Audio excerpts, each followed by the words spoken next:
Salut et bienvenue à un autre épisode de cette série de micro-apprentissage.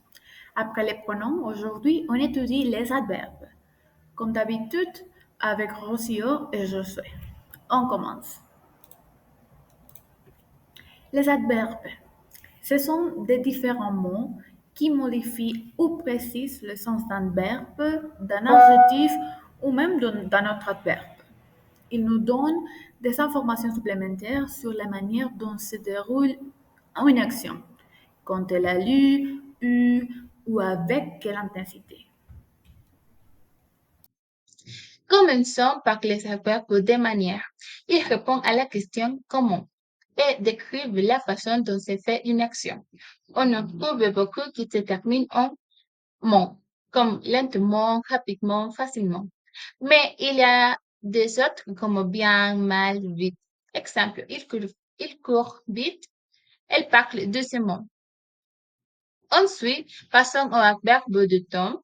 Il répond à la question quand et indique les moments où se déroule l'action.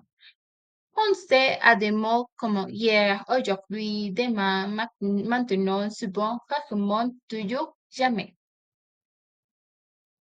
Attention, certains mots peuvent être à la fois des adverbes et d'autres natures grammaticales, mais leur rôle dans la phrase nous aide à les identifier. Alors, explorons les adverbes de lieu.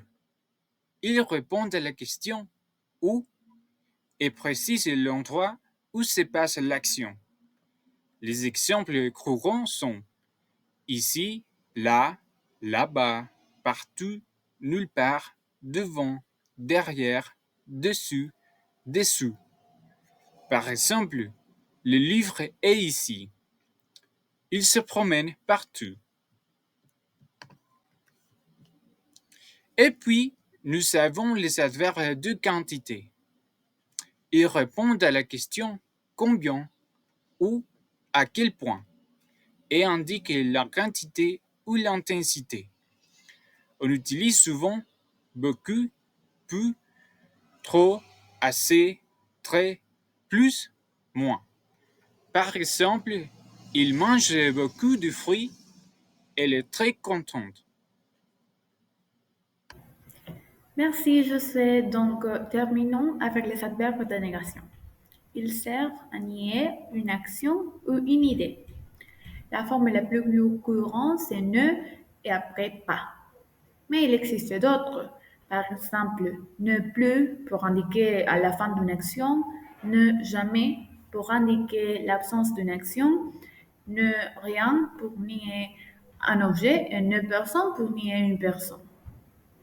Par exemple, je ne mange pas de viande, il n'y va jamais.